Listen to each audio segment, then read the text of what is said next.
Arthur Conan Doyle, The Study in Scarlet. Chapter 14. The Conclusion. We had all been asked to appear before the magistrates on Thursday. But when Thursday came, we were no longer needed. A higher judge had already decided the case. On the night after his arrest, Jefferson Hope's illness suddenly became worse. The aneurysm burst, just as he had said it would. In the morning, he was found dead on the floor of his cell. There was a peaceful smile on his face, as if in his last moments he had looked back at his life and felt that his work was complete. Gregson and Lestrade will be very angry about his death, Holmes said the next evening as we talked about it. What will happen to their big advertisement now? I do not think they really did much to catch him, I answered. What you truly do in this world matters very little, Holmes said bitterly. What matters is what people believe you have done. Then, after a short pause, he smiled again. Still, I would not have missed this case for anything. It was the best investigation I can remember. Simple as it was, it contained several very interesting points. Simple? I said in surprise. Yes, quite simple, Holmes replied, smiling at me. The proof is this.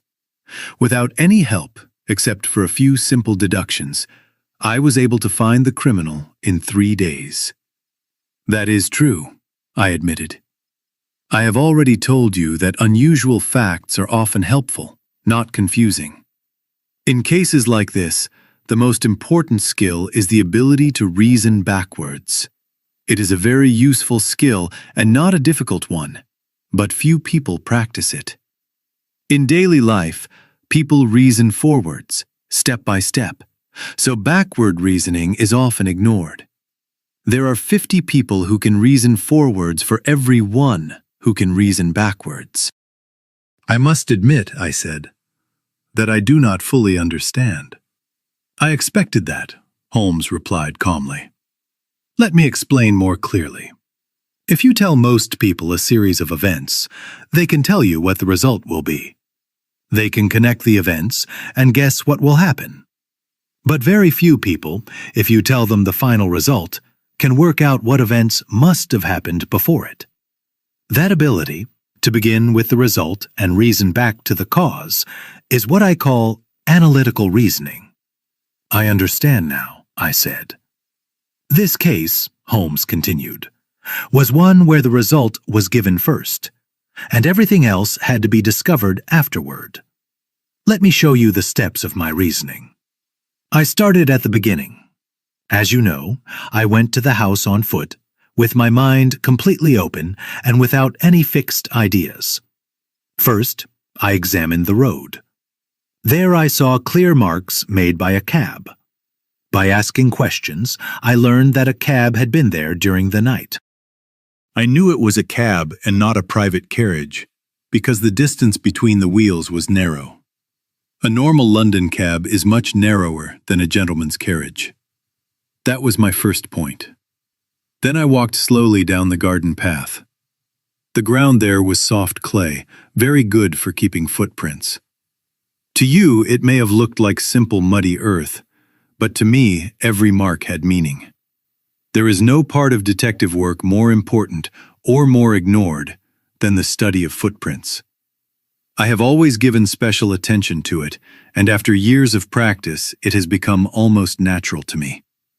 I saw the heavy footprints of the police officers, but I also saw the marks of 2 men who had entered the garden before them. I knew they had come first because in some places their footprints had been partly covered by the later ones. This gave me my second clue.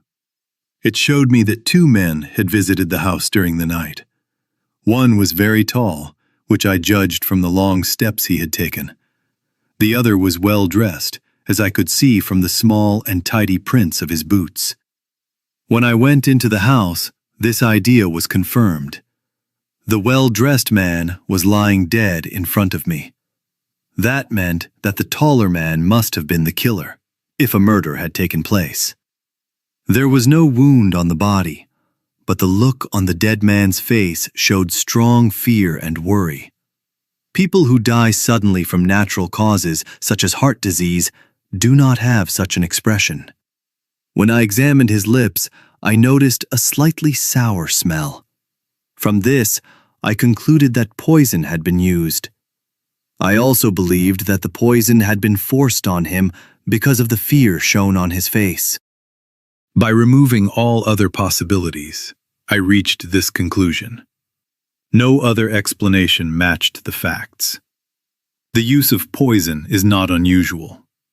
Forcing poison on a victim has happened before in criminal history, as any expert in poisons would know. Then came the important question. Why was the man killed? It was not robbery because nothing had been taken. So was it political? Or was it connected to a woman? From the start, I believed it was connected to a woman. Political murderers usually act quickly and escape at once. This murder was different. It was carried out slowly and carefully. The killer stayed in the room for some time and left many signs behind him. That showed it was a personal matter, not a political one. It was revenge for a private wrong. When the writing on the wall was found, I became even more certain. It was clearly meant to mislead. But when the ring was discovered, everything became clear. The murderer had used the ring to remind his victim of a woman who was dead or far away. At that moment, I asked Gregson whether he had included in his telegram to Cleveland any questions about important events in Drebber's past life. As you remember, he had not. So I did what he had not done.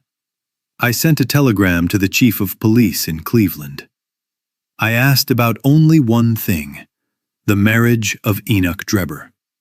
The answer was clear. It told me that Drebber had once asked the law for protection from an old rival in love named Jefferson Hope, and that this man was now somewhere in Europe.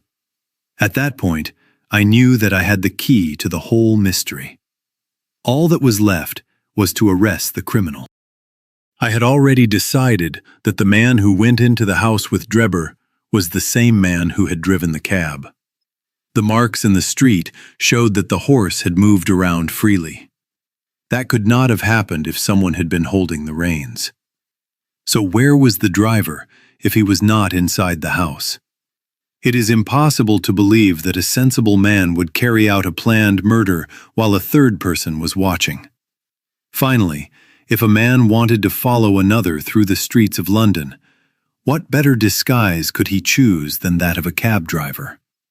All these facts led me to one clear conclusion. Jefferson Hope must be among the cab drivers of London.